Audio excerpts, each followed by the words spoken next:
आपको अगर कोई एक ही सेक्टर पिक करना हो अभी के लिए, मैं आपको लगता है कि आगे आने वाले समय में अच्छी खासी टेल विंड है और रिस्क लिमिटेड है। सबसे ऑब्वियस आंसर यहाँ पे होगा तो आप अपना पोर्टफोलियो कैसे मैनेज करते हैं? जिसका एक शब्द जवाब है अर्निंग्स अर्निंग्स अर्निंग्स। अगर हमें स्टॉक सेलेक्ट करने हो, 4 चीजें हैं या 5 चीजें हैं जिनका हमें ध्यान रखना है। Best predictor of the future performance is the past track record. तो रेड फ्लैग्स की अगर हम बात करें तो क्या क्या चीजें हैं जो एटलीस्ट हमें देखनी चाहिए? एनुअल रिपोर्ट सबसे बेस्ट रिसोर्स है फॉर डिस्कवरिंग रेड फ्लैग। दोस्तों, आपसे एक छोटी सी रिक्वेस्ट है, अगर मेरे कंटेंट से आज तक आपको कुछ भी सीखने मिला है तो इस चैनल को सब्सक्राइब कर लीजिएगा। जितने ज़्यादा सब्सक्रिप्शंस होंगे उतने ही बड़े गेस्ट मैं लेके आ पाऊंगा और हमें और आपको बहुत कुछ सीखने को मिल सकता है। चैनल को फटाफट से सब्सक्राइब करके अपना सपोर्ट दिखाइए।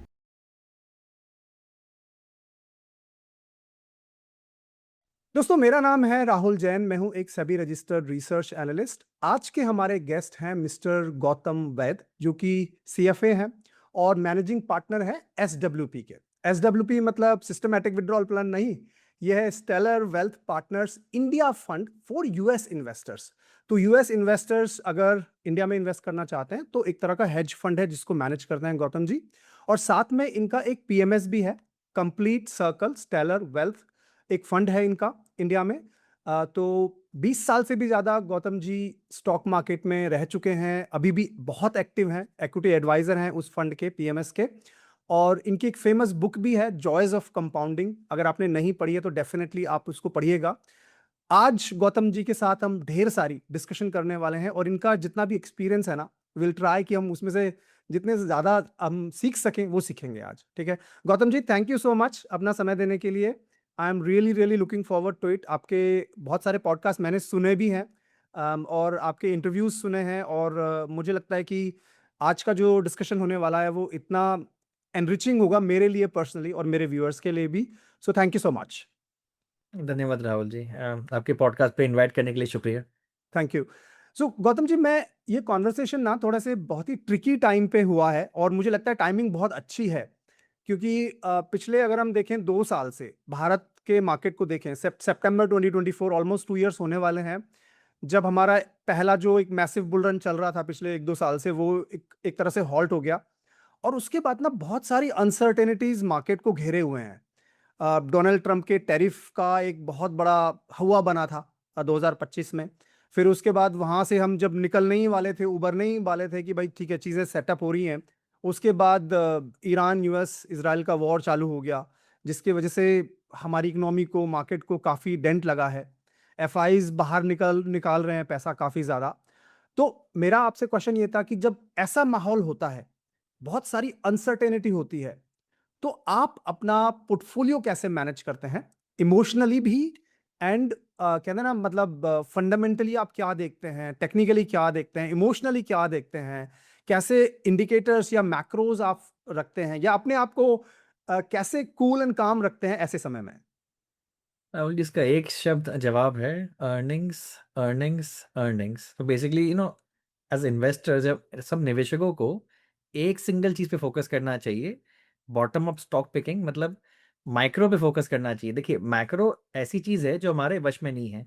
मैक्रो मतलब interest rates, inflation, global pandemic, कोई वॉर छिड़ गया, ये सब मैक्रो फैक्टर्स जो हैं जो हमारे कंट्रोल में नहीं है। लेकिन निवेशकों के कंट्रोल में दो इम्पॉर्टेंट चीज़ें हैं, स्टॉक सिलेक्शन और उनका पर्सनल बिहेवियर। इन दो चीज़ पे आपको फोकस करना है, क्योंकि market by definition and investing by definition एक प्रोबेबिलिस्टिक बेट है ऑन द फ्यूचर। तो आपने जो वर्ड यूज़ किया अनसर्टेनिटी, बाय डेफिनेशन इन्वेस्टिंग उन्हीं वही लोग कर सकते हैं जो अनसर्टेनिटीज़ के साथ बहुत कंफर्टेबल हों। क्योंकि यहाँ पे हर दिन जब हम काम शुरू करते हैं, अपना रिसर्च शुरू करते हैं, मार्केट खुलता है, हमें पता नहीं है क्या होने वाला है उस दिन। है ना? अगले दिन, अगले हफ्ते, अगले महीने की तो बात भूलिए, उस दिन क्या होगा हमें पता नहीं है। तो you have to develop comfort with uncertainty, और वो कम्फर्ट कैसे डेवलप होता है, इसका भी तरीका है। Be a ardent student of financial market history. जो स्टॉक मार्केट की हिस्ट्री है, मार्केट साइकिल्स की जो हिस्ट्री है, उसको पढ़िए, स्टडी कीजिए। एक फ्रेमवर्क बन के आता है, फिर आपको समझ में आ जाता है कि बुल और बेयर मार्केट साइकिल्स कैसे चलते हैं, क्या-क्या संकेत होते हैं, क्या-क्या इंडिकेटर्स होते हैं जिनसे आपको पता चल जाएगा कब बुल मार्केट खत्म होने वाला है और कब बेयर मार्केट खत्म होने वाला है, एंड कब बुल मार्केट की शुरुआत हो गई है और कब बेयर मार्केट की शुरुआत हो गई। तो ये फाइनेंशियल मार्केट हिस्ट्री को अच्छे से स्टडी कीजिए, तो फिर आप ऑटोमैटिकली कंफर्टेबल हो जाएंगे विथ डीलिंग विद अनसर्टेनिटी। हाँ, बिल्कुल सही कहा आपने गौतम जी। लेकिन मैं कई बार जैसे खुद का जैसे पोर्टफोलियो मेरा है, मैं मैनेज करता हूँ अपना पोर्टफोलियो। और ये हमें मालूम भी है कि भई देखो, बुल मार्केट हमेशा नहीं रहेगा, उसके बाद बेयर मार्केट आएगा ही आएगा, है ना? लेकिन जब पैनिक क्रिएट होता है ना, तो ऐसा लगता है यार ये इस बार कुछ अलग ही हो रहा है। क्योंकि पिछली बार जो चीज़ें हुई हैं, एग्ज़ैक्टली वो तो रिपीट नहीं होती, बट थोड़ा-थोड़ा सा डिफरेंस भी होता है, कहीं-कहीं सेम फ्लेवर भी होता है, कहीं पे इंटरेस्ट रेट में गड़बड़ी चल रही है, बॉन्ड यील्ड्स बढ़े हुए हैं, इस तरह की चीज़ें हो रही हैं। तो प्रैक्टिकली अपने आप को कंट्रोल कर पाना और एक पैनिक से बच पाना वो काफ़ी मुश्किल होता है, स्पेशली जब अब पिछले जैसे 1.5 साल हो गया है, अब ड्रैग होए जा रहा है, होए जा रहा है, होए जा रहा है। कहीं कोई थोड़ी-सी रिलीफ रैली आती है तो बड़ा खुश मतलब लगता है कि यार ठीक है, शायद अभी हम रिकवरी मोड पे हैं, है ना? तो ठीक है, कोशिश करते हैं हम भी, बट एक मैं भी अपने व्यूअर्स को ये बोलूँगा कि स्टॉक मार्केट ऐसी चीज़ नहीं है जो 1 या 2 साल या 3 साल के नज़रिए के लिए हो, बिल्कुल नहीं है वो चीज़ एक्चुअली। उसके लिए तो फिर एफडीज़ बढ़िया है, अच्छे से नींद आएगी मेरे हिसाब से। तो स्टॉक मार्केट तो ऐसी चीज़ है, तो 8-10 साल में आपको 2-3 साइकिल्स, और मुझे लगता है अच्छा एक्सपीरियंस रहा है अभी। पिछले 1.5-2 साल में हुआ ना, ये हुआ बहुत अच्छा हुआ। मुझे कई बार ये भी लगता है कि इतनी वॉलेटिलिटी झेलने के बाद भी अगर हम मार्केट में डटे हुए हैं, तो होपफुली हमारा फ्यूचर शायद बेटर होगा। हम भी एक दिन गौतम जी के जैसे किसी के पॉडकास्ट में आके डिस्कशन करेंगे बहुत सारी चीज़ें। गौतम जी, अब आप भारत के मार्केट को, गिवन द फैक्ट दैट जो ऑयल की प्राइसेस की वजह से काफ़ी थोड़ा-सा हंगामा हुआ, भारत की इकोनॉमी को डेफिनिटली जीडीपी ग्रोथ के पर्सपेक्टिव से भी ऐसा लग रहा है कि भई डाउनग्रेड किया गया है, मूडीज़ ने करा, 7 से 6% पे आ गए, और फिस्कल थोड़ा प्रूडेंस जो हमारा बहुत अच्छा था, उस पे भी थोड़ा-सा हमें डेंट दिखता है। अब आप कैसे देखते हैं भारत को आगे? मतलब क्या आपको लगता है भारत एक ग्रोथ मार्केट, जो पहले हम बोलते थे भाई इमर्जिंग मार्केट में सबसे बढ़िया ग्रोथ ओरिएंटेड मार्केट है, क्या ग्रोथ से हम वैल्यू की तरफ शिफ्ट हो रहे हैं, या फिर आपको कैसा लगता है अभी मार्केट? देखिए राहुल जी, हम एफआईएस जब इंडिया इंडिया में इन्वेस्ट करते हैं, हम हमेशा इंडिया को देखते हैं as a growth market. India में हम डीप वैल्यू या high dividend yield stock, low P stock, low price to book stocks के लिए इन्वेस्ट नहीं करते हैं।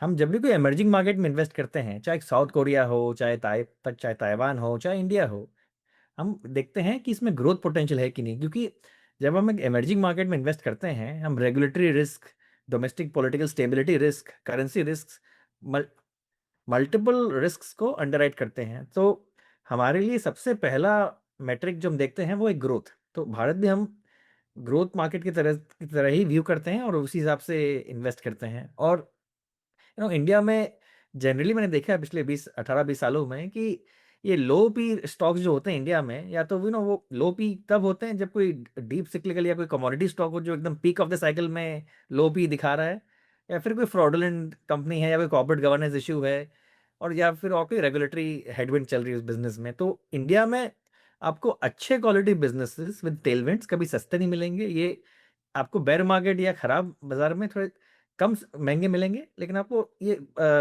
2008 और 2020 और 2013 के अलावा मैंने पिछले 15-20 सालों में हार्डली कभी देखा है कि कोई अच्छी क्वालिटी स्टॉक इंडिया में आपको सस्ती मिल रही हो। जनरली आपको you have to pay up, आपको फुल प्राइस पे करना पड़ेगा based on current year earnings, और वहां से आपको रिटर्न्स मिलेंगे in line with earnings growth. तो focus on getting the earnings growth right, and the corporate governance filter should be good. मतलब जो कॉर्पोरेट गवर्नेंस है वो अच्छी होनी चाहिए, प्रोमोटर क्वालिटी पे कोई डाउट नहीं होना चाहिए, उसके इंटीग्रिटी पे कोई डाउट नहीं होना चाहिए। ये बहुत बहुत इंपॉर्टेंट है कि जो निवेशक कोविड के बाद मार्केट में एंटर किए हैं, उन्होंने 2018-19 की साइकिल देखी नहीं है।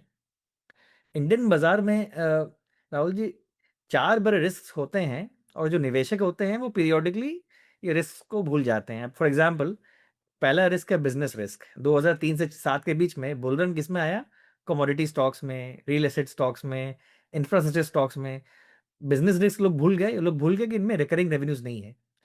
दूसरा रिस्क रेगुलेटरी रिस्क। 2015 से 2019 के बीच में फार्मा सेक्टर में बड़ा बूम आया, लेकिन उस बूम में भी लोग भूल गए कि इन फार्मा कंपनीज के ऊपर काफ़ी बड़ा रेगुलेटरी रिस्क रहता है of US FDA and other inspectional agencies. ये दूसरा रिस्क हो गया। तीसरा बड़ा रिस्क वैल्यूएशन रिस्क। और 2018-19 में बेसिकली जब बेयर मार्केट चल रहा था स्मॉल कैप मिड कैप में, तो क्वालिटी लार्ज कैप स्टॉक्स के लिए लोग कोई भी वैल्यूएशन मल्टीपल देने को तैयार थे। और उसके बाद अब देखिए क्या हुआ। 2020 अप्रैल 2020 के बाद ये सारे high quality slow growth stocks जो थे, उन्होंने पिछले 5 साल में नेगेटिव रिटर्न या लो सिंगल डिजिट रिटर्न दिया है। तो लोग वैल्यूएशन रिस्क भूल गए। तो business risk, regulatory risk, valuation risk, और तीसरा और चौथा सबसे इंपॉर्टेंट कॉर्पोरेट गवर्नेंस रिस्क।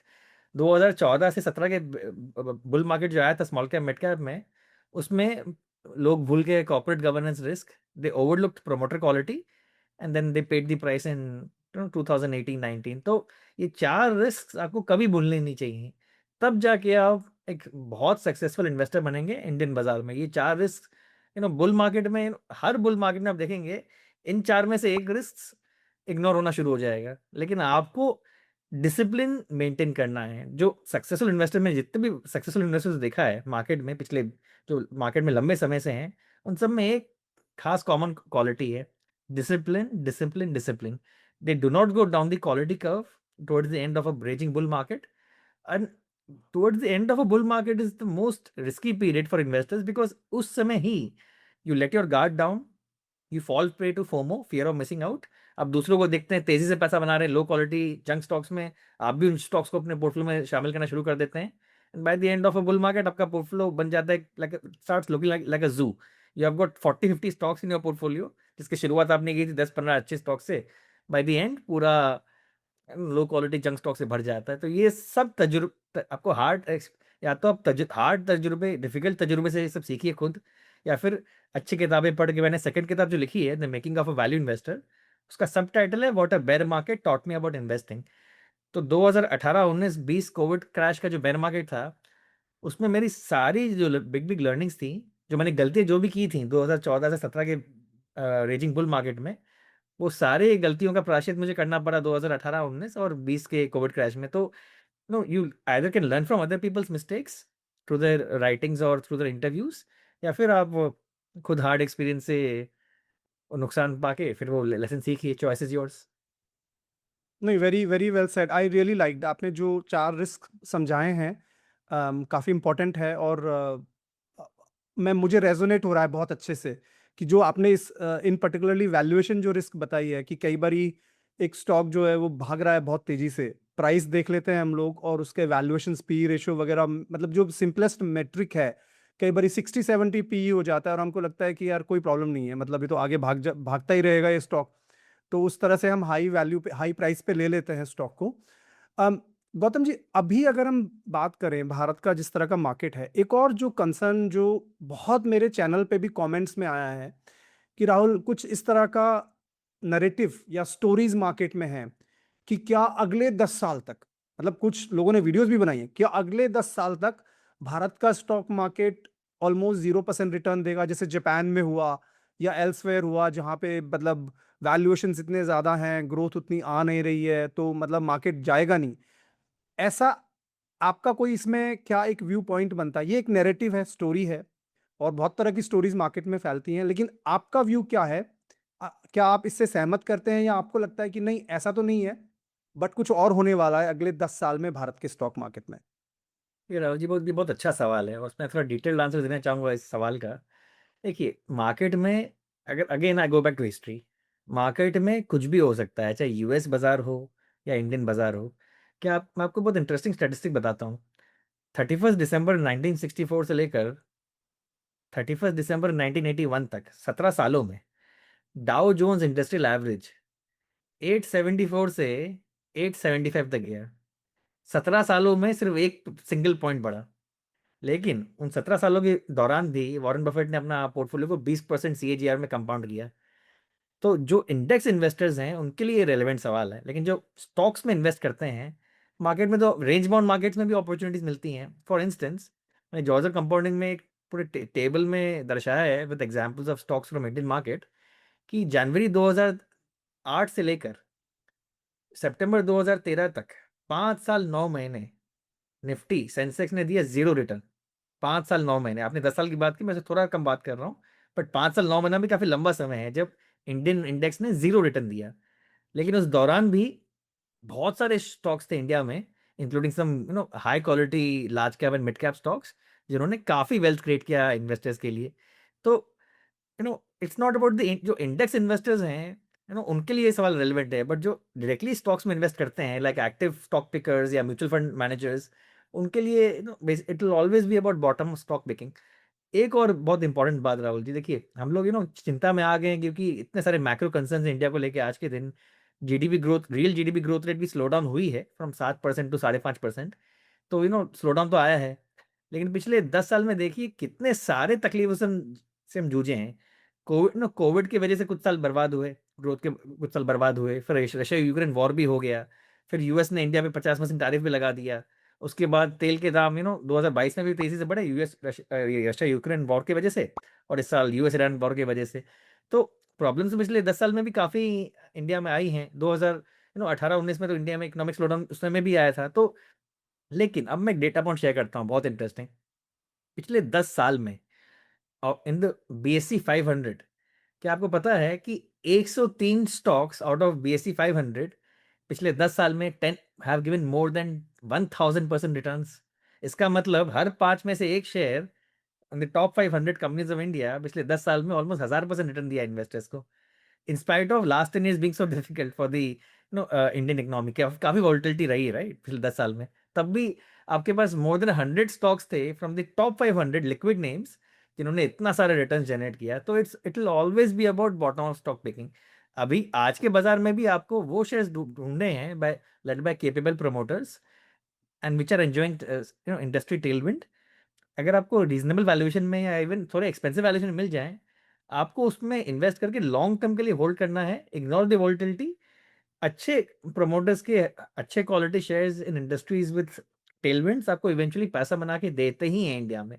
इतिहास हमें एटलीस्ट ये सिखाता है। जी गौतम जी, आपने सही बात कही कि डेफिनेटली मैं अभी कल परसों ही देख रहा था कि बीएसई के अगर 2020 से 2025 का अगर हम पीरियड देखें 5 साल का, तो टॉप 10 स्टॉक्स थे। अगेन मैं लिस्ट यहाँ पे नहीं देना चाहूंगा क्योंकि हमारे लिए स्टॉक के नाम मैटर नहीं करते, लेकिन ऐसे 10 स्टॉक्स हैं जिन्होंने 30% कैगर से ज्यादा रिटर्न्स दिए हैं, और सारे के सारे अगर आप देखोगे लार्ज मिड कैप से ही निकल के आए हैं। तो मतलब डेफिनेटली हर मार्केट में अपॉर्चुनिटीज ढूंढी जा सकती हैं, इरेस्पेक्टिव ऑफ इंडेक्स कहाँ जा रहा है। हो सकता है इंडेक्स साइडवेज मूव करे। लेकिन अब इसमें ना मेरे दो क्वेश्चन है और मैं दोनों को आपसे चाहूंगा थोड़ा आप इस पर डिस्कशन करें। पहला तो इंडेक्स के लेवल पे, ठीक है, और दूसरा इंडिविजुअल स्टॉक्स के लेवल पे। तो पहले इंडेक्स की बात करते हैं। तो ठीक है, मानते हैं कि स्टॉक्स अगर कोई पिक नहीं कर सकता, तो या तो वो इंडेक्स फंड्स में इन्वेस्ट कर रहा है या फिर एक्टिव म्यूचुअल फंड्स में इन्वेस्ट कर रहा है। तो उन इन्वेस्टर्स के लिए आप मार्केट को कैसे देखते हैं? मतलब क्या आपको लगता है कि जो हमने अभी बुल रन देखा है पिछले 5 साल में, कि निफ्टी कहाँ, मतलब मेरे हिसाब से कोविड के वक्त 8,000 9,000 हुआ करता था, और उसके बाद ऑलमोस्ट मतलब 2.5 टाइम्स, मुझे नहीं पता एग्जैक्टली क्या मैथ्स निकलेगा, बट 2.5 टाइम्स से 3 टाइम्स तक निफ्टी भागा है। तो 5 साल में 3 गुना होना मेरे हिसाब से इंडेक्स लेवल पे बहुत ही बढ़िया रिटर्न्स हैं। ऐसे सभी मार्केट्स में देखने नहीं मिलते हैं, और हर 5 साल में भी देखने नहीं मिलेंगे। तो पहला तो मेरा इंडेक्स लेवल पे क्वेश्चन था कि क्या भारत के इंडेक्स अगर हम देखें, चाहे मिड कैप हुए, स्मॉल कैप हुए, चाहे निफ्टी 50 हुआ, चाहे निफ्टी 500 हुआ, ब्रॉड लेवल पे आपको क्या लगता है कि हम लोग ये जो ग्रोथ आई है 10% 12% की growth, can we sustain it? Because उस पे भी बहुत लोगों के क्वेश्चन है, क्या इंडेक्स पे भी हमें 12-13% के रिटर्न मिल सकते हैं कि नहीं? That is first question. Second, हम लोग फिर स्टॉक्स स्पेसिफिक मैं आपसे कुछ चीजें डिस्कस करना चाहूंगा। आपके इंडेक्स वाला सवाल पहले आंसर कर देता हूँ राहुल जी। ऑनेस्टली मैं पर्सनली निफ्टी में पे ज़्यादा बुलिश हूँ नहीं as an index at an index level. क्यों? उसका वजह भी समझा देता हूँ। 40% of Nifty is represented by IT and banks, and IT services has been badly impacted by AI। क्योंकि इंडियन IT सर्विसेज का बेसिकली मॉडल क्या था इतने सालों तक, पिछले 25 सालों से? Headcount driven model. बेसिकली और लोग, जितने लोग हायर करेंगे उतने ज़्यादा आपके रेवेन्यू बढ़ेंगे, सिंपल था। और ये क्या कर रहा है? Removal of headcount. तो पूरा इंडस्ट्री डिस्टर्ब हो गया है, पहली बात। दूसरा, अब कोई भी डेवलप्ड कंट्री को देखिए, यूएस को देखिए, जापान को देखिए, हिस्ट्री में अगर बाकी वापस जाके देखिए क्या होता है। जैसे जैसे फाइनेंशियल लिटरेसी बढ़ती है कोई देश में, तो बैंक्स को डिपॉजिट रेज करना इंक्रीमेंटली डिफिकल्ट होते जाता है, क्योंकि अब लोग अलग अलग financial instruments include specially equities में, स्टॉक मार्केट में पैसा लगाना शुरू कर देते हैं। तो बेसिकली इसलिए, और बैंकिंग में अगर आपका डिपॉजिट मोबिलाइजेशन मुश्किल हो गया, तो then that's a major headwind for banking industry. तो एंड प्लस अभी I think asset quality banking industry की इंडिया में अभी पीक में है। आई थिंक यहाँ से incrementally it will worsen from here because of the war situation. काफ़ी एमएसएमई सेक्टर में इम्पैक्ट आया है, उसकी वजह से एसेट क्वालिटी में इश्यूज आ सकते हैं। प्लस हमारे पास एक बहुत बढ़िया डॉक्यूमेंट है राहुल जी, मैं आपके दर्शकों को बोलना चाहूँगा, ये ज़रूर पढ़ना चाहिए उनको। आरबीआई निकालता है एक report called financial stability report. उसमें पूरा खुला चिट्ठा ऑफ इंडियन इकोनॉमी आपके सामने पेश हो जाता है। अगर आप उसको पढ़िए, लेटेस्ट फाइनेंशियल स्टेबिलिटी रिपोर्ट को, आपको समझ में आ जाएगा कि इंडियन मिडिल क्लास कितने स्ट्रेस में है, कितने ज़्यादा ईएमआई के स्ट्रेस में है, कितने ज़्यादा लोन्स के स्ट्रेस में आ गए हैं। एंड इसकी वजह से I think given the increasing stress on the middle class, I think asset quality may come in pressure for banks. तो आईटी का हेडविंड है, बैंक्स को भी हेडविंड है। अगर 40% ऑफ योर, अगर 40% of your index is facing headwind, तो index level पे रिटर्न कैसे जनरेट होगा, मुझे ये समझने में थोड़ा मुश्किल हो रहा है। प्लस इंडेक्स में ऐसे भी काफ़ी शेयर्स हैं, highly overvalued, very expensive, low growth consumer stocks ये हैं इंडेक्स में, जिनमें अर्निंग्स ग्रोथ इतनी तेजी आती नहीं है।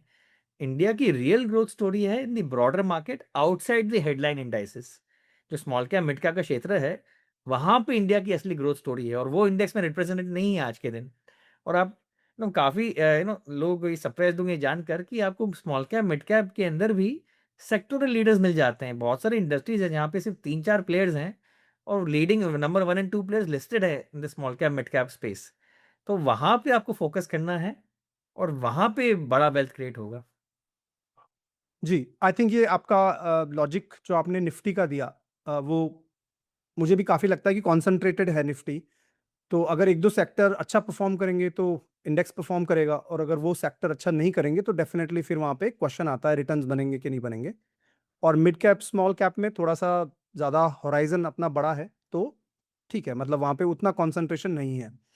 अब थोड़ा आपने बात करी, पैसा जो बनेगा वो स्पेसिफिक सेक्टर्स में बनेगा जहाँ पे टेलविंड्स हैं, ठीक है? और इंडिविजुअल स्टॉक्स में जहाँ पे थोड़ी लीडरशिप है, या जहाँ पे कोई बिज़नेस मोट कंपनी लेके बैठी हुई है, या कोई बहुत ज़बरदस्त प्रमोटर्स हैं। तो इस क्वेश्चन को भी मैं 2 पार्ट्स में बाँटना चाहूँगा। पहला तो है कि सेक्टोरल टेलविंड की आपने बात करी, तो let's start from top to bottom, कि जो सेक्टर्स आप देख रहे हैं भारत में, बहुत सारे सेक्टर्स हैं।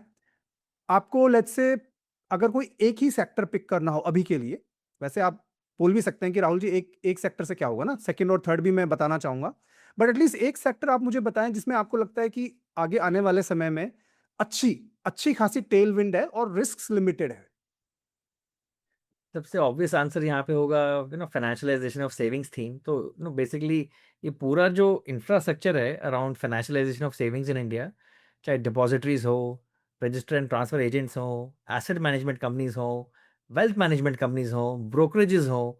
कुछ कुछ ब्रोकर्स तो अपने रेवेन्यू मिक्स में एसेट मैनेजमेंट, वेल्थ मैनेजमेंट का रेवेन्यू मिक्स भी ज़्यादा बढ़ाते जा रहे हैं, तो वहाँ पे भी अच्छी अल्फा जनरेट हो सकती है। तो ये जो पूरा इकोसिस्टम है of financialization of savings, I think this is a no brainer in a country like India. अगले 10 साल में इसमें अच्छा वेल्थ क्रिएट होना चाहिए। इसमें शैलो सिक्लिकलिटी होगी, बेयर मार्केट्स में ये इनके स्टॉक प्राइसेस में थोड़ी गिरावट आएगी, लेकिन बुल मार्केट में इनमें काफ़ी बढ़िया वेल्थ क्रिएशन होगा। तो ओवरऑल आपका CAGR over a full cycle, आपका डिसेंट सीएजीआर इसमें बन जाना चाहिए। Okay, okay. और इस वेल्थ मैनेजमेंट या फाइनेंशियल जो सेक्टर है, इसमें अगर हम देखें तो जैसे आपने बोला ब्रोकर्स हो गए, या एक्सचेंज हो गए, या फिर डिपॉजिटरीज हो गई, या फिर वेल्थ मैनेजमेंट कंपनीज हो गई, बहुत सारी वैरायटी है इसमें भी। इसमें भी अगर हमें फोकस करना हो सब सेक्टर में, क्योंकि अब जैसे फॉर एग्जांपल, अब मैं स्टॉक का नाम लेके कुछ बोलना नहीं चाहता, लेकिन जैसे बीएससी है, एक ऐसा स्टॉक है जो बहुत कम मौका देता है घुसने का, मतलब भागता ही जाता है, भागता ही जाता है। और उसका पीई भी देखो, पहले तो 90 100 के ऊपर चाह, अभी वो जाके थोड़ा 60 70 पे थोड़ा सा ऐसा लगता है कि कहीं तो जाके कुछ तो रीजनेबल लगता है, बट अभी भी वो भाग रहा है। उसको पकड़ पाना हर एक इन्वेस्टर के बस का भी नहीं है, क्योंकि फिर ऐसा लगता है कि यार मैं कहीं वो रिटेल इन्वेस्टर तो नहीं हूँ कि सबसे ज्यादा पे इसको पकड़ रहा हूँ और उसके बाद पता लगा 30% करेक्ट हो गया। तो मेरा क्वेश्चन आपसे ये था कि इस सेक्टर में भी बहुत सारी कंपनीज हैं, एएमसीज हो गई, म्यूचुअल फंड्स हो गए, पूरे ब्रोकर्स हो गए, उनमें भी कोई आप स्पेसिफिक एरिया ढूंढ रहे हैं या फिर आपके हिसाब से across the companies he wealth बनाने की अपॉर्चुनिटीज हैं? मैं तो बेसिकली बास्केट अप्रोच लूंगा। I would have mix of, for example exchanges आपने मेंशन किया, वो बहुत ही अच्छा बिजनेस मॉडल है क्योंकि उसमें एक नेटवर्क इफेक्ट आ जाता है। जैसे एनएससी का भी आईपीओ आने वाला है, that's the most cleanest play on India's financialisation. हमारे पीएमएस में हमारे पास मल्टी कमोडिटी एक्सचेंज है, एमसीएक्स। उसमें काफ़ी टेलविंड है क्योंकि उस बिजनेस मॉडल का सिंपल थीसिस है होल्ड करने का। जब तक सरकार कमोडिटीज ट्रांजैक्शन टैक्स सीटीटी को नहीं बढ़ाती है, तब तक उस बिजनेस में बहुत बढ़िया ग्रोथ आती जाएगी। Because India as an economy financialization जैसे बढ़ेगा, जैसे कंट्री डेवलप होगा, commodity hedging will become even more important. इसलिए ये ऐसे काइंड ऑफ बिजनेस काफ़ी अच्छा करेंगे। तो एक्सचेंजेस बहुत अच्छा करेंगे, प्लस वेल्थ मैनेजमेंट इंडस्ट्री भी काफ़ी सेक्युलर टेलविंड इंडस्ट्री है। बिकॉज जो एचएनआई और अल्ट्रा एचएनआई जो सेगमेंट है इंडिया में, वो काफ़ी तेज़ी से ग्रो कर रहा है। It's going faster than the mass segment. तो उस सेगमेंट को भी कैटर करने के लिए वेल्थ मैनेजमेंट कंपनीज को काफ़ी सालों तक टेलविंड एंजॉय करने मिलेगा। तो I think wealth management and exchanges, these two in particular, I would be pretty more bullish than the other segments of the market like brokerages and AMC। उन पे मैं कम बुलिश हूँ, इन दोनों पे ज़्यादा बुलिश हूँ। जी, okay, thank you so much for giving a clear and honest answer Gautam ji. और मैं आपसे ये भी पूछना चाह रहा था कि ये एक ऐसा सेक्टर है जिसके ऊपर मैंने भी काफ़ी कंटेंट बनाया है यूट्यूब पे और सेक्टरल एनालिसिस मेरे व्यूअर्स को दिया है।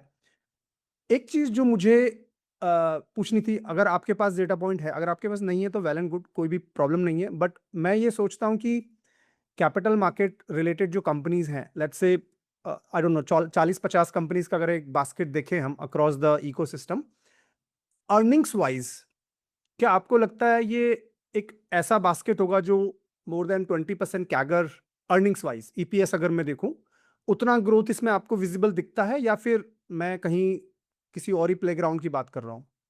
I think wealth management and exchanges में आई थिंक ये ग्रोथ डेफिनेटली इस इन दो क्षेत्रों में डेफिनेटली मुमकिन है in the next decade.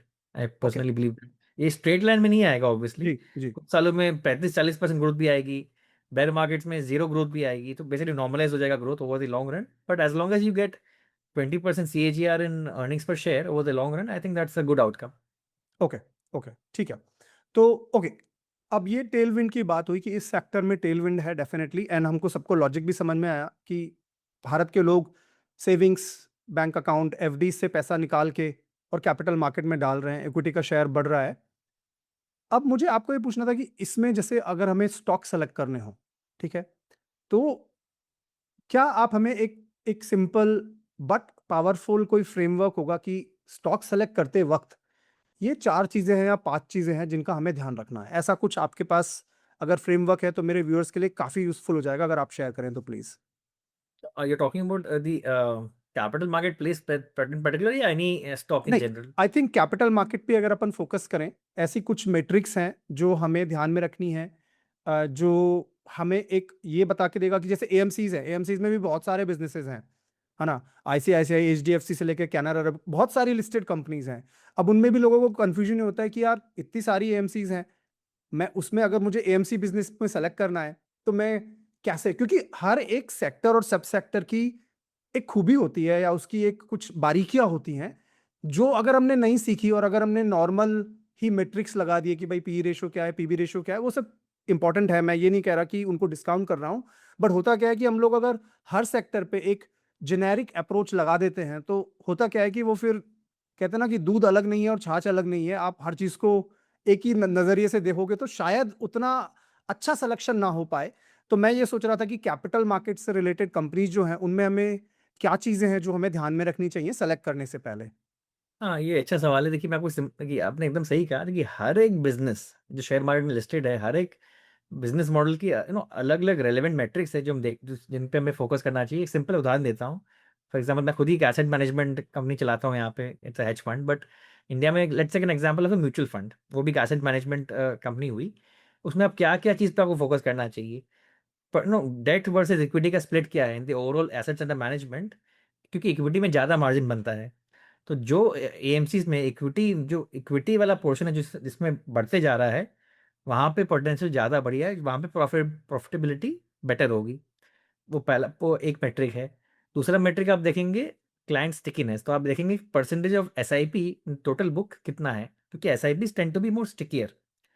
Number 3 आप देखेंगे मार्केट शेयर कितना है इन द ओवरऑल इंडस्ट्री, का स्टैंडिंग कैसा है। For example recently ICICI Prudential AMC का लिस्टिंग हुआ। अब उनके मैट्रिक्स देखिए, दमदार मैट्रिक्स हैं, चाहे मार्केट शेयर मैट्रिक हो, percentage of SIP in overall AUM हो, percentage of equity versus debt in the overall AUM mix देखिए, उसमें भी काफ़ी अच्छी है। Plus the standard matrix like return on equity, वो भी आप देखेंगे इस for an asset management company, because वो आपको बताएगा कि कितना वेल मैनेज्ड है company. Dividend pay out ratio भी आप देखोगे, बिकॉज ये काफ़ी कैश जनरेट करती हैं, तो उनका डिविडेंड यील्ड भी आप देखोगे। तो ये 4-5 मैट्रिक्स है for example asset management company, जो आपको ध्यान देना चाहिए।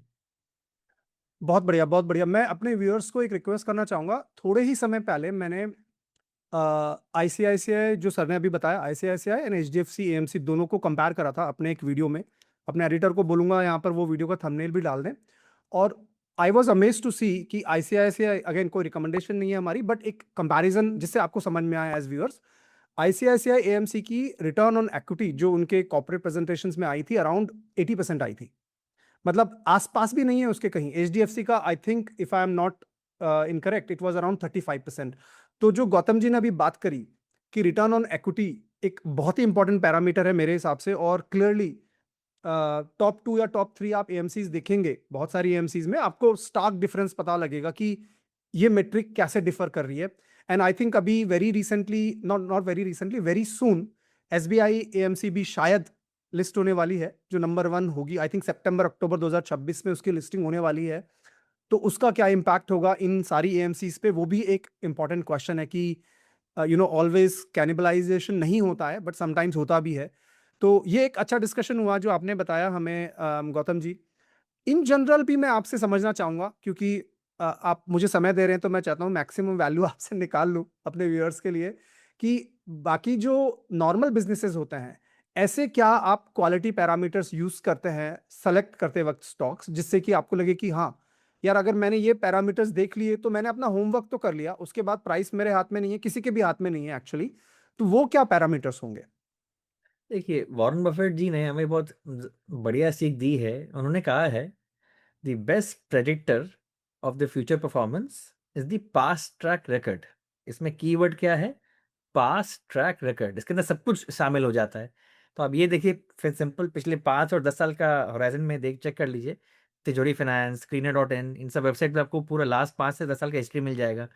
क्या सीएजीआर रही है सेल्स ग्रोथ की, क्या सीएजीआर रही है नेट प्रॉफिट ग्रोथ की। इससे आपको समझ में आ जाएगा कि प्रमोटर में काबिलियत है कि नहीं to scale up the business. बहुत सारे प्रमोटर्स इंडिया में बिजनेस को स्केल अप नहीं कर पाते हैं, वो आफ्टर अ सर्टेन लेवल उसके बियॉन्ड स्केल कर नहीं पाते हैं। तो ये by focusing on CAGR growth of revenues and profits over the last 5 to 10 years, आपको एक तो समझ में आ जाएगा कि कौन से प्रमोटर्स में स्केलिंग अप की कैपेबिलिटी है, पहली चीज़। दूसरी चीज़ आप चेक करेंगे कि ये जो ग्रोथ आई है पिछले 5 से 10 साल में, has it come through excessive equity dilution? क्या कंपनी के ऑपरेटिंग कैश फ्लोज नेगेटिव तो नहीं है? बिकॉज़ इन दैट केस उनको इक्विटी डाइल्यूट करना पड़ेगा या डेट रेज़ करना पड़ेगा टू फंड द ग्रोथ। वो अच्छी चीज़ें नहीं हैं।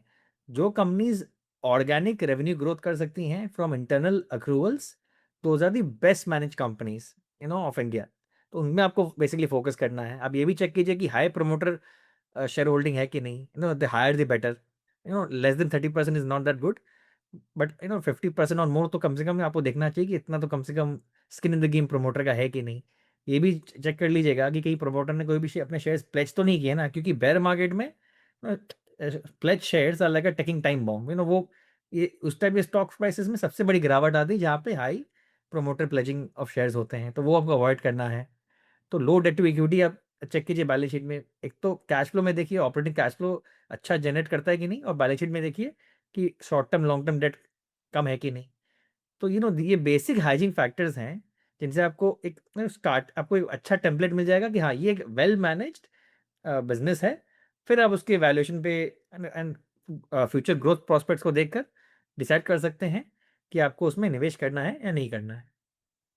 जी, जी, इसमें मेरा एक सवाल था गौतम जी, जैसे जब मैं कई बारी ऑपरेटिंग कैश फ्लो वगैरह पढ़ता हूँ, कैश फ्लो स्टेटमेंट से, तो मुझे ना कई बिज़नेसेस तो ऐसे दिखते हैं कि कंसिस्टेंटली पॉजिटिव है ऑपरेशनल कैश फ्लो, अच्छा कैश जनरेट कर रही है बिज़नेस और ये भी पढ़ते हैं कि अर्निंग्स ट्रांसक्रिप्ट वगैरह में कि ये कैश जो है उन्होंने यहाँ पे इन्वेस्ट करा है, कैपेक्स कर दिया, ये कर दिया, वो कर दिया, व्हिच इज़ ऑल ग्रेट। लेकिन कई तो वो बिज़नेसेस तो क्लीनर हैं, पता लगता है साफ-साफ देख के। लेकिन कुछ बिज़नेसेस में मुझे जैसे देखने आता है कि ऑपरेटिंग कैश फ्लो देखने जाओ, तो पिछले 5 या 7 या 8 साल का अगर मैं डेटा देखता हूँ, तो ऐसा लगता है कि हाँ यार, 2 साल में इनका ऑपरेटिंग कैश फ्लो नेगेटिव रहा है। मतलब एकदम क्लीन नहीं रही है उनकी ग्रोथ, अगर हम कैश फ्लो की बात करें। तो उस केस में क्या करें? जो ये 1 या 2 साल या 1 या 2-3 क्वार्टर अगर ऑपरेशनल कैश फ्लो कमज़ोर लग रहा है, लेकिन मुझे ऐसा लग रहा है कि बाकी चीज़ें ठीक है।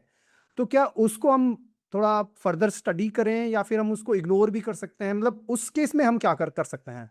अब इसके इसमें सिंपल तरीका है, look at the cumulative operating cash flow. For example पिछले 5 साल का टोटल ऑपरेटिंग कैश फ्लो जो है, उसको ऐड अप कीजिए और पिछले 5 साल का जो टोटल रिपोर्टेड एबिटा है, उसको ऐड अप कीजिए। ये जो operating cash flow to EBITDA ratio जो है, ये आइडियली 70 टू 80% या मोर होना चाहिए। इससे समझ में आता है कि काफ़ी बढ़िया कैश फ्लो जनरेशन हो रहा है बिज़नेस का एट एन ऑपरेटिंग लेवल। ये आपको इससे एक संकेत मिल जाएगा। तो because like you rightly said, कोई भी 1 या 2 साल बीच में because of certain external factors, company for example अभी मिडल ईस्ट में जो वॉर हो गया, उसकी वजह से कुछ कंपनीज़ की इन्वेंटरी शूट अप कर गई है मार्च क्वार्टर अर्निंग्स के रिपोर्ट में, क्योंकि वो शिप ही नहीं कर पाए। अपने प्रोडक्ट को अभी तक शिप नहीं कर पाए। उन्होंने कहा है कि अब वो इस Q1 ऑफ FY 27 इस क्वार्टर में वो शिपमेंट्स निकलेंगी। तो क्योंकि इन्वेंटरी शूट अप कर गया एट द ईयर एंड, तो ऑपरेटिंग कैश फ्लो नेगेटिव हो गया। Reported operating cash flow negative हो गया, लेकिन वो अब नॉर्मलाइज़ हो जाएगा इसी एक्जिस्टिंग करंट ऑनगोइंग क्वार्टर में। तो इसलिए आप इन्वेस्टिंग में इसलिए आपको डीप डाइव करना पड़ता है इनटू ईच कंपनी। अगर सिर्फ स्क्रीनर या कोई स्क्रीनिंग टूल देखकर या बस कोई डेटाबेस के नंबर्स देखकर इन्वेस्ट कर पाते, तो फिर तो सभी लोग अमीर बन जाते। बट इसमें मेहनत करनी पड़ती है राहुल, जिसमें कोई शॉर्टकट है नहीं टू सक्सेस। आपको डीप डाइव करना पड़ेगा। And accounting is the language of business. आपको बेसिक अकाउंटिंग तो जाननी ही चाहिए कि कैसे profit and loss statement, balance sheet और कैश फ्लो एक दूसरे से कनेक्ट करते हैं, एक दूसरे से बातें करते हैं। बिकॉज अगर कोई भी मैनेजमेंट एक स्टेटमेंट में कुछ चीज़ छुपाने की कोशिश करेगा, वो आप उसको दूसरे स्टेटमेंट में इजीली पकड़ लोगे, अगर आपको बेसिक डबल एंट्री अकाउंटिंग आती है तो। जी, जी, जी, बिल्कुल। अम, गौतम जी, आपने जो पैरामीटर्स दिए काफ़ी इम्पोर्टेंट हैं। आपने बात करी रेवेन्यू, प्रॉफिटेबिलिटी, ग्रोथ रेट की, आपने ऑपरेशनल कैश फ्लो की बात करी, प्रमोटर्स का कितना स्टेक है, प्लेजिंग वगैरह तो नहीं है। ये सारी मतलब इम्पोर्टेंट पैरामीटर्स हैं और होपफुली हम लोग सभी चेक कर ही रहे हैं ये सारी चीज़ें। रेड फ्लैग्स की बात करनी है। कई बारी हम ऐसे बिज़नेसेस में फँस जाते हैं, जहाँ पे हमें लगता है कि यार ठीक है सब कुछ, ऊपर-ऊपर सब कुछ बढ़िया दिख रहा है। अब मैं अगेन एग्ज़ाम्पल नहीं लेना चाहता, बट फिर भी जस्ट एक प्रैक्टिकल करने के लिए, जैसे केन्स टेक्नोलॉजी का जो बिज़नेस है, अ, एक वक़्त ऐसा था जो सभी को वो स्टॉक लेना था। उसके बाद फिर जब अकाउंटिंग कुछ प्रॉब्लम्स उनके डिक्लेयर हुए और अभी रिसेंटली उन्होंने अर्निंग ग्रोथ को भी डाउन प्ले करा है कि उतना अर्निंग नहीं आएगा वगैरह-वगैरह। अचानक से मतलब सेल ऑफ चालू हो गया कंपनी में, ठीक है?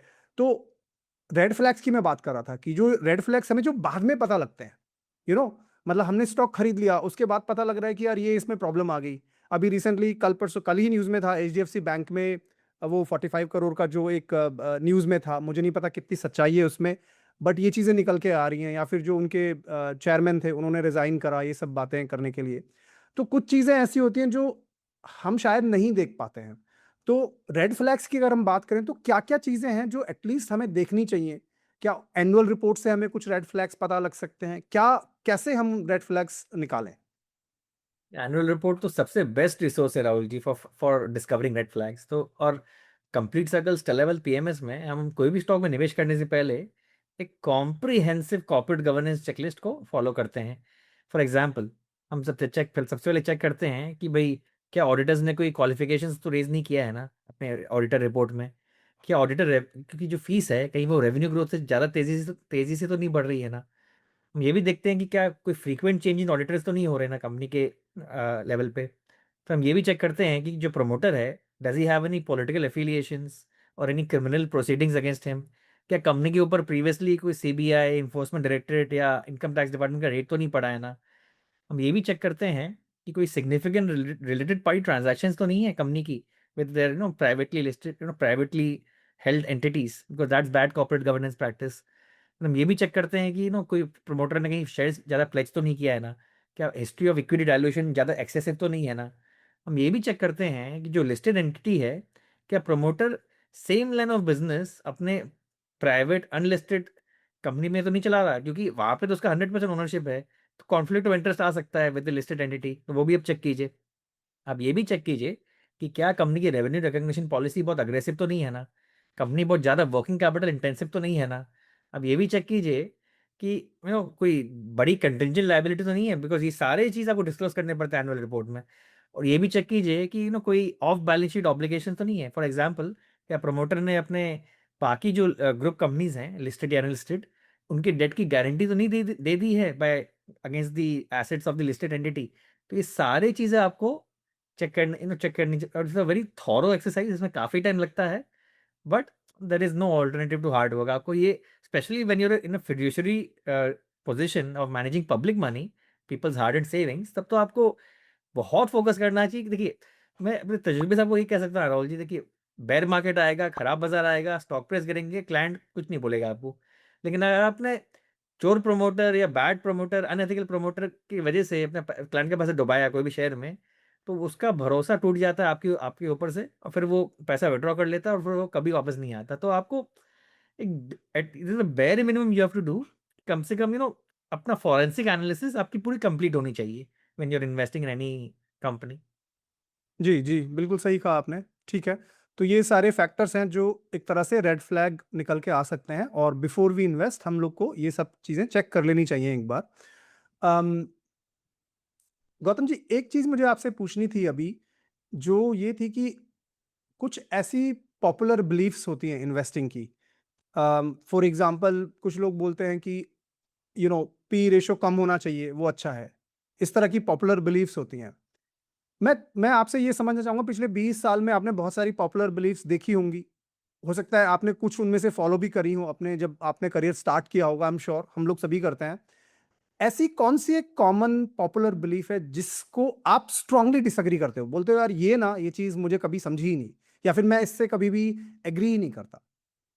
तो राहुल जी, बहुत सारे नए इन्वेस्टर्स जो शेयर बाजार में आते हैं वैल्यू इन्वेस्टिंग किताबें पढ़ के, वो शुरुआत करते हैं बेंजामिन ग्राहम की द इंटेलिजेंट इन्वेस्टर से। मैंने भी वैसे ही शुरुआत की थी।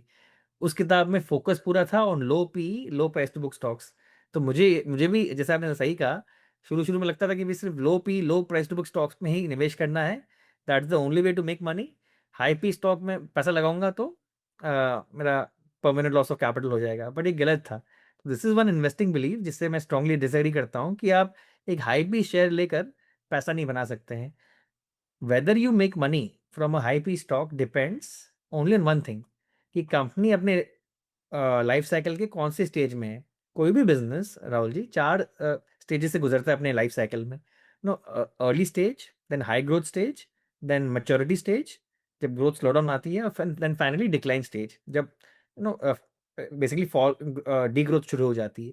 तो अगर आप अर्ली स्टेज या हाई ग्रोथ स्टेज में अगर हाई पी स्टॉक लेते हैं, और अगर रनवे फॉर ग्रोथ लंबा है और मैनेजमेंट क्वालिटी अच्छी है, तो आपके पैसे बन सकते हैं वहाँ से भी। लेकिन अगर आप maturity stage when the best of the company is behind, या फिर डिक्लाइन स्टेज में हाई पी पे करेंगे, तो फिर आपका परमानेंट लॉस ऑफ कैपिटल होने का हाई चांसेस है। जी, जी, ठीक है। नहीं, बिल्कुल सही कहा आपने और ये भी मैंने रियलाइज़ करा है कि पहले मैं केवल पी-ई रेशियो देखता था कि अगर पी-ई रेशियो कम है, मीडियन से कम है तो अच्छा है। लेकिन अब थोड़ा मेरा भी व्यू काफ़ी चेंज हुआ है कि केवल पी-ई नहीं, आपको ग्रोथ भी देखनी है। कोई कंपनी का पी-ई रेशियो कम हो सकता है बिकॉज़ हो सकता है उसमें ग्रोथ एक्सपेक्टेड ना हो, as you rightly said downfall चल रहा हो बिज़नेस का वगैरह-वगैरह। ठीक है। गौतम जी, आप पिछले 18-20 साल से स्टॉक मार्केट में एक्टिव हैं। खुद का भी पोर्टफोलियो मैनेज करते ही होंगे और पब्लिक मनी भी आप मैनेज करते हैं थ्रू पीएमएस एंड थ्रू आपका जो हेज फंड है। अ, हर कोई इंसान मुझे लगता है मिस्टेक्स तो करता ही है इन्वेस्टिंग में, ऐसा तो नहीं है कि मिस्टेक्स नहीं होती होंगी। आप अगर कोई अपनी एक बड़ी मिस्टेक जिससे हमको भी ये लगे कि यार हमें नहीं करनी है, वो जो गौतम जी ने हमें समझाया है, उनकी क्या लर्निंग रही, ऐसी कोई मिस्टेक शेयर कर सकते हैं जो हम अवॉइड कर पाएँ अभी एज़ और मेरे व्यूअर्स जो नए होंगे, जो स्टॉक्स पिक करना चाहते हैं, उनके लिए अच्छी सीख हो सकती है? ऐसी कोई इन्वेस्टिंग मिस्टेक शेयर कर सकते हैं प्लीज़? हाँ, ज़रूर। तो मैं अपनी बहुत बड़ी इन्वेस्टिंग मिस्टेक्स आपके साथ शेयर करता हूँ। उसके पहले एक बात शेयर करना चाहूँगा कि जॉयज़ ऑफ कंपाउंडिंग किताब में एक चैप्टर है मैंने जो लिखी है, उस चैप्टर का टाइटल है the education of a value investor. उसमें मैंने अपने पिछले 15 सालों के दौरान जो सबसे बड़ी-बड़ी गलतियाँ मैंने की थी अलोंग द वे, उनको अलग-अलग सब हेडिंग्स में डिवाइड करके पूरा विस्तार में एक्सप्लेन किया है। एंड होपफुली आपके ऑडियंस उस चैप्टर को पढ़ के वो सारे मिस्टेक्स को अवॉइड करेंगे, क्योंकि मैं ऑलरेडी वो सारे मिस्टेक्स कर चुका हूँ। उनमें से एक मिस्टेक मैं शेयर करता हूँ जिसमें सबसे काफ़ी बड़ा मॉनेटरी लॉस हुआ था मेरा। एक स्टॉक था बंधन बैंक, जिसमें मैंने काफ़ी बड़ा लॉस इनकर किया था 5 साल पहले, 5-6 साल पहले। मैंने किताब पढ़ी थी called the Bandhan the making of a bank by Tamal Bandyopadhyay. And मैं काफ़ी प्रभावित हुआ वो किताब पढ़ के, and I developed a liking bias for the founder promoter Chandrashekhar Ghosh. मुझे लगा कि बहुत एथिकल आदमी जो बहुत हार्डशिप से गुजरा है और इसने एक बड़ा इंस्टीट्यूशन खड़ा किया है, बहुत अच्छा इंसान है। अब क्या हुआ, स्टॉक प्राइस बंधन बैंक का जोर से गिरने लगा जब North East India, Assam, West Bengal and other parts of North East India जहाँ पे इस बैंक का प्रेजेंस था, वहाँ पे एसेट क्वालिटी इश्यूज आने लगे माइक्रो फाइनेंस इंडस्ट्री में। लेकिन इवन तो स्टॉक प्राइसेस फॉलिंग में अपने आप को जस्टिफाई करने लगा because of my liking bias for the promoter, कि नहीं नहीं कोई बात नहीं, ये तो अच्छा प्रमोटर है, ये स्टॉक प्राइस गिरेगा वापस, वापस बढ़ जाएगा, कोई दिक्कत नहीं है, अच्छा ये अच्छे लोगों के संग अच्छा ही अल्टीमेटली होता है। लेकिन investing is not about emotions. यहाँ पे आपको इकोनॉमिक्स ऑफ द बिजनेस को अलग करना पड़ेगा from the personality of the promoter at the helm of the company. जो मैंने एक बहुत बड़ी सीख पाई है पिछले 15-20 साल में राहुल, की मैनेजमेंट चाहे जितना अच्छा, प्रमोटर कितने भी अच्छे क्वालिटी का हो, अगर वो बिजनेस के अंदर टेलविंड नहीं है, अगर वो टेलविंड एंजॉय नहीं कर रही है उस सेक्टर में, तो आप पैसा नहीं बना पाओगे। फॉर एग्जाम्पल, अगर ऑटो इंडस्ट्री में डाउन साइकिल आ गई, तो Eicher Motors, Maruti, hero MotoCorp, TVS, ये सारे अच्छे मैनेजमेंट्स हैं, इनमें तब भी आप पैसा बना नहीं पाओगे। Similarly real estate down cycle अगर आएगी, तो चाहे ओबराय हो, लोधा हो, डीएलएफ हो, शोभा हो, नो प्रेस्टीज एस्टेट्स हो, कोई भी अच्छी कंपनी को लीजिए, आप उसमें पैसा बना नहीं पाओगे। तो एक fundamental requirement for making money is to have tailwinds. Sector में टेलविंड होनी चाहिए और अपसाइकिल होना चाहिए सेक्टर में, तब जाके आप इसमें पैसा बना पाओगे। तो ये एक बहुत बड़ी इन्वेस्टिंग मिस्टेक थी जो बिकॉज ऑफ लाइकिंग बायस, जो इन्वेस्टर्स को अवॉइड करना चाहिए। काफ़ी काफ़ी इम्पोर्टेंट है। मैं शायद इस पे मुझे काम करने की ज़रूरत है। 1-2 कंपनीज़ मेरे पोर्टफोलियो में हैं, जिनमें 90% ऑफ माय डिसीजन सिलेक्शन का उस कंपनी का प्रमोटर को देख के ही है। क्योंकि मुझे लगता है यार ये प्रमोटर तो इतने सॉलिड प्रमोटर्स हैं, तो कहाँ ही कम मतलब कंपनी का कुछ नहीं हो सकता, कोई प्रॉब्लम नहीं है। बट अब थोड़ा-सा मैं इसमें कॉशियस हो जाऊँगा और मैं अपने व्यूअर्स को भी बोलूँगा कि ये प्रैक्टिकल एडवाइस है, कि केवल आप किसी एक इंसान को देख के कंपनी पे डिसीजन ले ले रहे हैं, तो ठीक है, ले तो रहे हैं वो डिसीजन, लेकिन उसको फिर ट्रैक भी करना है कि क्या वो डिलीवर कर रहे हैं, जो भी उनके गाइडेंस हैं, जो भी उनकी ग्रोथ उन्होंने एंटिसिपेट करी है, जो हमने करी है। अम, गौतम जी, ये तो हुई मिस्टेक्स की बात। मैं साथ में ये भी पूछना चाहूँगा कि पिछले 18-20 साल में सबसे बड़ी सक्सेस आपको इन्वेस्टिंग में कहाँ मिली? और उससे आपने क्या सीखा? उसको आप कैसे रेप्लिकेट करते हैं या करने की कोशिश करते हैं, वो क्या है? तो मेरा सबसे बड़ा मल्टी बैगर इन्वेस्टमेंट रहा है in stock named Raj Ratna global wire.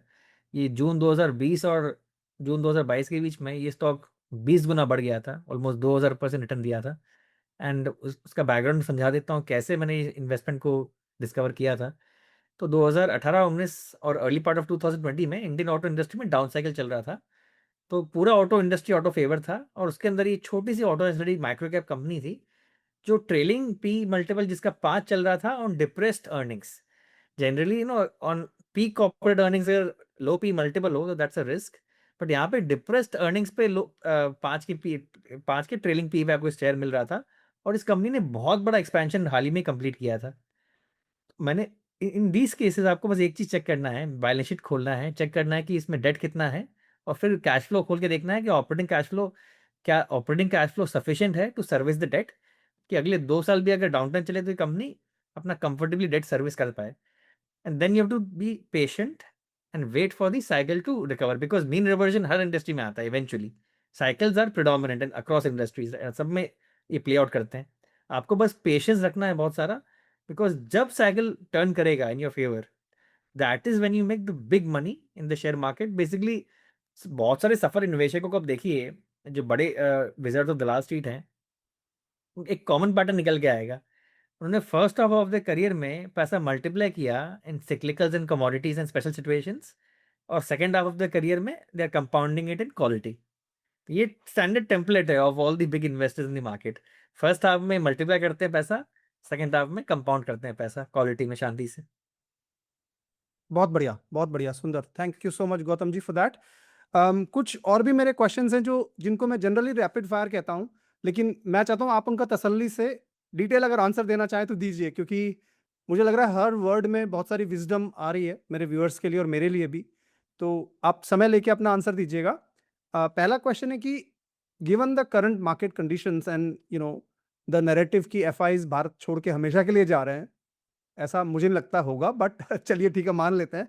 ऐसे केस में आप हमारे फाइनेंस मिनिस्टर सीतारमन जी को, अगर आपको बोला जाए कि उनकी आपके मीटिंग है, आपको उनको एक एडवाइस देनी है, वो आपसे पूछ रहे हैं गौतम जी बताइए क्या एडवाइस देंगे आप मुझे, तो आपकी क्या एडवाइस रहेगी? मैं दो तरफा एडवाइस देना चाहूँगा, not just for FIIs but for domestic investors also. India के जो डोमेस्टिक निवेशक हैं, उनके लिए जो long term capital gains tax है, उसमें आप इंडेक्सेशन बेनिफिट इंट्रोड्यूस कर दीजिए। बिकॉज़ आज के दिन चाहे आप 366 डेज़ होल्ड कीजिए शेयर को, या 3000 दिन होल्ड कीजिए शेयर को, आपका जो ओरिजिनल कॉस्ट ऑफ एक्विजिशन है, जो ओरिजिनल परचेज़ प्राइस है, वो कंसिडर किया जाता है for calculating your tax liability. लेकिन लॉन्ग टर्म इन्वेस्टर्स जो होते हैं, उनको इंडेक्सेशन का बेनिफिट मिलना चाहिए, ताकि उनकी टैक्स लायबिलिटी थोड़ी कम हो जाए। तो ये डोमेस्टिक इन्वेस्टर्स के लिए ये मेरी एडवाइस रहेगी फाइनेंस मिनिस्टर को, उनके, ताकि उन पे टैक्स इंसिडेंस और प्रेशर कम हो जाए। और दूसरी बात एफआईज का जहाँ तक सवाल है, एफआईज के लिए short term and long term capital gains tax remove कर दीजिए। क्यों? मैं खुद एक एफआई हूँ इंडियन मार्केट में। हम बाकी मार्केट में जब इन्वेस्ट करते हैं दुनिया भर में, वहाँ पे हमें कोई टैक्स नहीं पे करना पड़ता। जो भी टैक्स पे करना पड़ता है, हमारे फंड के इन्वेस्टर्स अपने होम कंट्री में पे करते हैं on the realised short term and long term capital gains. और हमारी जो परफॉर्मेंस भी है for hedge fund managers like us, अभी क्या हो रहा है इंडिया में इन्वेस्ट करने से, हमारी जो परफॉर्मेंस फीस है वो कैलकुलेट हो रही है on after tax returns in USD, जो हम अपने इन्वेस्टर्स के लिए जनरेट कर रहे हैं। लेकिन यही पैसा अगर मैं मिडिल ईस्ट में या कोई कोरिया में, साउथ कोरिया में, ताइवान में इन्वेस्ट करूँ, उसे तो कोई capital gains tax short term long term पे नहीं करना पड़ेगा। तो मेरी तो परफॉर्मेंस फीस ऐसे ही शूट अप कर जाएगी अगर मैं उन सब मार्केट्स में इन्वेस्ट करूँ for the same level of pre tax returns. Because हम लोग अभी इंडिया में जो हम एफ जो इन्वेस्ट कर रहे हैं, हमें टैक्स भरना पड़ रहा है इंडिया में, और फिर हमारा परफॉर्मेंस फीस कैलकुलेट हो रहा है from our investors based on after tax returns. तो इसलिए बहुत सारे एसेट मैनेजर्स तो इंडिया को देख भी नहीं रहे हैं, वो अब सीधा दूसरे बाजार में इन्वेस्ट कर रहे हैं जहाँ पे उनको ये टैक्स लाइबिलिटी इनकर नहीं करना पड़े, बिकॉज टैक्स काफ़ी इम्पैक्ट करता है परफॉर्मेंस फीस को फॉर हेज फंड मैनेजर्स। जी जी। बहुत बढ़िया, बहुत बढ़िया, ठीक है। ऐसी एक कौन सी हैबिट है जिससे आपकी इन्वेस्टिंग ड्रामेटिकली चेंज हो गई? Reading, that's a single word answer, read and read a lot. I think अगर आप लेट चार्ली मंगर और और even for that matter Warren Buffett ji को देखिए, उनका डेली लाइफस्टाइल अगर आप ऑब्जर्व करेंगे, वो they spend 80% of they used to spend 80% of the time just reading और thinking about what they have read. Therein lies the key to becoming smarter. आपको एक लर्निंग मशीन बनना पड़ेगा। देखिए, इन्वेस्टिंग क्या है at the end of the day, आप जब आप बहुत साल बिता लेंगे मार्केट में, आप रियलाइज करोगे investing is basically a collection of frameworks। हम बस एक frameworks इकट्ठा किए जा रहे हैं over the years। We are trying to figure things out as we go along, and we are trying to develop frameworks। We are trying to put a structure to the chaos that is the stock market। तो ये जो collection of frameworks है, ये कैसे आप develop करोगे, ये intellectual framework कैसे डेवलप करोगे, if you got a high level of intellectual curiosity and a constant learning mindset. ये बहुत अच्छी आदत है। पढ़िए खूब, be curious, be passionately curious, keep learning from books and from other people। And एक बहुत इंपॉर्टेंट चीज मैं ऐड करना चाहूंगा यहाँ पे, क्वालिटी है हम्बलनेस का। Always be very humble, because the stock market is the ultimate humbling machine. If you are not humble, then be ready to be humbled in the future, because market आपको ultimately humble कर ही देगा। ये अगर आप लंबे, if you spend long enough time in the market, या इस स्टेटमेंट का आप सिग्निफिकेंस समझ जाओगे। बिल्कुल, बिल्कुल। आपने बुक्स की बात करी तो अ, ऐसी कौन-सी इन्वेस्टिंग बुक है जो सबको पढ़नी ही चाहिए आपके हिसाब से? आई थिंक सबको one up on Wall Street by Peter Lynch तो डेफिनेटली पढ़नी चाहिए। It's a very accessible book, बहुत ईज़ी टू रीड है। It's very well written and from newbies to experienced investors सबके लिए उस बुक में कुछ ना कुछ है। जी। मोस्ट ओवररेटेड इन्वेस्टिंग मेट्रिक आपके हिसाब से? Price to earning ratio, because in isolation price to earning multiple आपको कुछ नहीं बताता। जो trailing price to earning multiple है वो तो पास्ट बता रहा है आपको। फ्यूचर में क्या होने वाला है उसको कुछ भी नहीं बता रहा है आपको। तो इन आइसोलेशन उसका वो मीनिंगलेस है। इंस्टेड अब उसको कंबाइन कीजिए विद ग्रोथ, तो basically PEG ratio price to earning divided by growth in earnings, वो आपको थोड़ा बेटर रिप्रेजेंटेशन देगा कि ये स्टॉक में वैल्यूएशन कैसा है। जी, जी। ऐसी कौन-सी एक इन्वेस्टिंग मिस्टेक है जो लोग करते हैं, उनको मालूम है कि वो कर रहे हैं वो मिस्टेक, लेकिन फिर भी बार-बार करते हैं? Anchoring bias, basically cost sunk cost fallacy. So basically जो कॉस्ट प्राइस आप पे करते हो कोई शेयर के लिए, वो आपके शेयर खरीदते ही इर्रेलेवेंट बन जाना चाहिए। The stock does not know that you own it.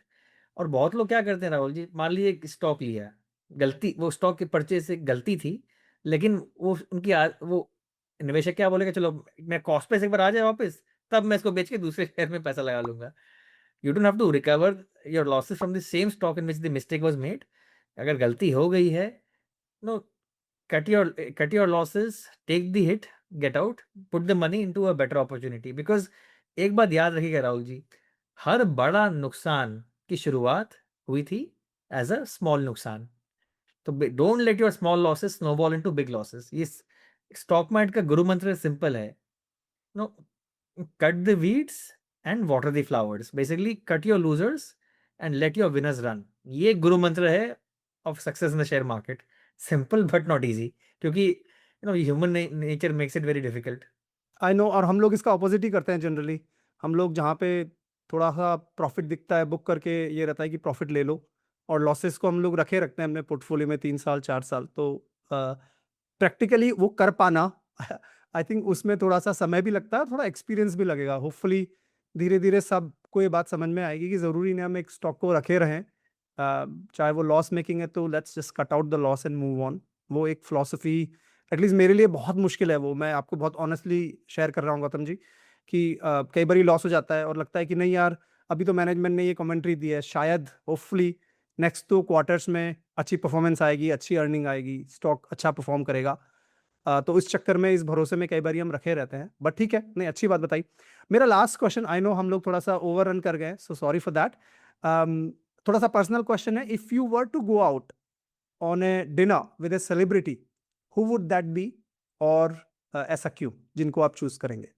ये तो आसान जवाब है, Warren Buffett, without a doubt, because उन्होंने मेरी ज़िंदगी बदल दी थी। उन्होंने जॉर्जिया कंपाउंडिंग के लिए जो हैंड रिटन नोट लिखा था, praising the book, that helped make the book an international best seller. Similarly जब मैंने अपनी इंडिया फंड हेज फंड जब यहाँ शुरुआत की थी, उसके पहले मैंने उनको एक चिट्ठी लिखी थी asking for feedback on my hedge fund fee structure. तो उन्होंने फिर से एक चिट्ठी लिखी मुझे, he wrote me later praising my hedge fund fee structure, saying it is very client centric. तो उसकी वजह से भी मेरे हेज फंड को काफ़ी हेल्प हुआ। तो without a doubt it would be Warren Buffett. Okay, okay. मतलब आई डोंट नो कैसा फीलिंग रहा होगा जब आपने वो लेटर पढ़ा होगा कि रिस्पॉन्स आना और उसको पढ़ना। आई एम श्योर आपको अच्छा लगा होगा। आपको याद है वो कब की बात है? अभी रिसेंट की बात है या पुरानी बात हो गई? नहीं, ये हेज फंड की जो लेटर उन्होंने जो लिखी थी मुझे, Stella wealth Partners India fund का फी स्ट्रक्चर को प्रेज़ करते हुए, तो ये उन्होंने लिखा था 2021 में, इन 2021। और जॉर्ज द कंपाउंडिंग की किताब को प्रेज़ उन्होंने किया था इन अर्ली 2020। तो एंड क्योंकि उन्होंने इतना बड़ा एंडोर्समेंट दे दिया था of the fee structure for the hedge fund, तो हमने अपने complete circle Stella wealth PMS में भी वो सेम फी स्ट्रक्चर रेप्लिकेट कर लिया। इंडिया में it is 0820, zero management fees, 8% annual hurdle rate in INR, और उसके ऊपर एनी एक्सेस रिटर्न्स ओवर 8% उसमें हम 20% चार्ज करते हैं। और यूएस में मैं जो फंड चलाता हूँ उसका फी स्ट्रक्चर है 0620, zero management fee, 6% annual hurdle rate in USD and 20% performance fee on the excess returns over 6% USD return. तो सेम फी स्ट्रक्चर हमने इंडिया में भी अपने पीएमएस में रेप्लिकेट कर दिया। Very good, very good. बहुत ही बढ़िया। Gautam ji, thank you so much आपके समय के लिए। मैं थोड़ा-सा 7 मिनट 8 मिनट ज़्यादा समय ले लिया है, जितना हमने प्लान किया था, क्योंकि डिस्कशन काफ़ी एनरिचिंग, मुझे बहुत मज़ा आया आपसे बात करके। और मैं अपने व्यूअर्स को बोलूँगा कि ये सेशन आप बार-बार देखिएगा, 2-3 बार देखिएगा। कई बारी कई कॉन्सेप्ट्स एक बार देखने से क्लियर नहीं होते हैं। और मैं गौतम जी को फ़ेस टू फ़ेस जब भी ये दिल्ली में आएँगे, अभी तो यूएस में हैं, दिल्ली में आएँगे तो इन पर्सन मिल के एक शूट करना चाहूँगा और भी डीप डाइव जाना चाहेंगे। आप कोई स्पेसिफ़िक टॉपिक्स पे चाहते हैं कि हम लोग डिस्कस करें, तो आप अपने कमेंट्स में लिख सकते हैं। कोई भी आपको टॉपिक अगर लगता हो कि डिफ़िकल्ट है या समझ में नहीं आता है, तो आप कमेंट्स में लिख सकते हैं। गौतम जी को आप लिंक्डइन वगैरह पे रीच आउट कर सकते हैं अगर आपकी कोई रिक्वायरमेंट हो तो। और इनको फॉलो भी करिए, इनका जो लिखने का स्टाइल है वो काफ़ी अच्छा है और आपने इनको सुन तो लिया ही है। उम्मीद करता हूँ कि वीडियो या ये जो कन्वर्सेशन है पसंद आया होगा आपको। Once again thank you so much Gautam ji. धन्यवाद राहुल जी। Thank you. दोस्तों, अगर आपने अब तक इस चैनल को सब्सक्राइब नहीं किया है तो जोर से सब्सक्राइब बटन पे हिट करें, क्योंकि ऐसा कंटेंट क्रिएट करने के लिए मुझे और मेरी टीम को मोटिवेशन चाहिए। और जब आप सब्सक्राइब करते हो हमें ह्यूज मोटिवेशन मिलता है। और मैं आपसे जल्दी ही मुलाकात करूंगा, तब तक के लिए जय हिंद, जय भारत।